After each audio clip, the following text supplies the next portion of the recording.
মাহফিলের যে রূপ দিয়েছেন এটার মূল পৃষ্ঠপোষক হচ্ছেন আল্লামা দেলোয়ার হোসেন সাঈদী রাহিমাহুল্লাহ। কি দোষ ছিল তার বলেন?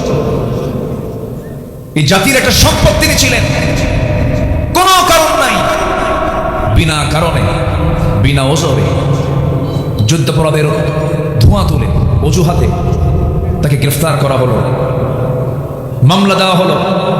13টা বছর তিনি মানবতার জীবন যাপন করলেন, জেলখানায় ছিলেন, ভালোই ছিল।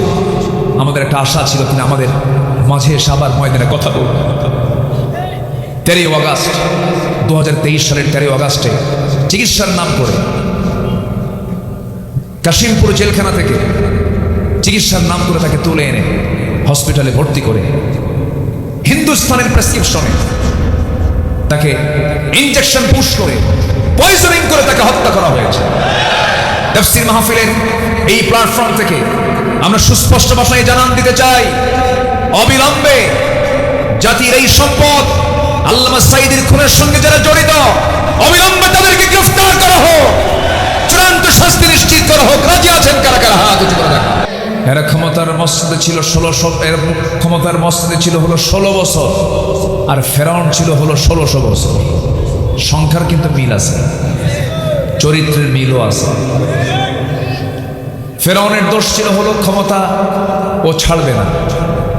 মার পেট থেকে পেট চিরে মার পেট থেকে সন্তান বের করে জবাহ করেছে ফেরাউন। এরাও ক্ষমতাকে পাকাপোক্ত করার জন্য ছাত্রদের হাত কেটেছে, পা কেটেছে, গুলি করেছে, চোখ তুলেছে, গুম করেছে, খুন করেছে। কি করে নাই? আমাকে কত মাহফিল থেকে যে ধরে নিয়ে গেছে, মাহফিল শেষ আমারে ধরে নিয়ে চলে গেছে। 2018 সালে আমি আমার বাসায় পুলিশ বাড়ি ঘেরা করে আমারে নিয়ে ধরে চলে গেল, থানায় নিল। থানার ওসির সামনে আমি বসলাম, ওসি সাহেব আমারে দেখে কাঁদে। বললাম, আপনি কাঁদেন কেন? হুজুর, আমি আপনার খুব ভক্ত। তো ভক্ত তো ধরছেন কেন? বলে যে হুজুর ভক্ত তো, কিন্তু কি করব, কিছু তো করার নাই, উপর থেকে খুব চাপ। হুজুর চাকরি বাঁচান তো ফরজ। আমি বললাম ইমান বাঁচান তো নফল। মামলা ছিল তার সঙ্গে আরো কিছু যোগ কইরা আমারে চালান দিয়ে দিল। জেলখানায় ঢুকলাম। জেলখানায় ঢোকার সঙ্গে সঙ্গে এক মুরব্বী আমারে দেখে লম্বা একখানা সালাম দিয়ে বলে, হুজুর আপনি জেলখানায়? খুব খুশি হইল।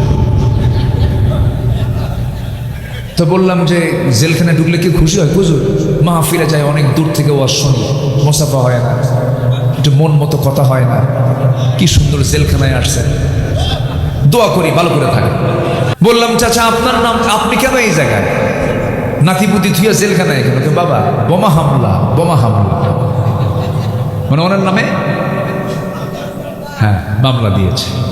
বলতেছে, বাবা বলো তো, এই বুড়া হাতে বোমা মারতে গিয়ে কি লক্ষ্যে যাবেন? আমার মাথায় পড়ে আমারে দিছে মামলা। অসংখ্য নজির আছে। আল্লাহ যে আছেন, আল্লাহ যে দেখেন, আল্লাহ যে ফয়সালা করেন, এতে কোনো সন্দেহ আছে? আজকের সন্দেহ আছে? আল্লাহর কাছে কোনো কিছু অসম্ভব নয়।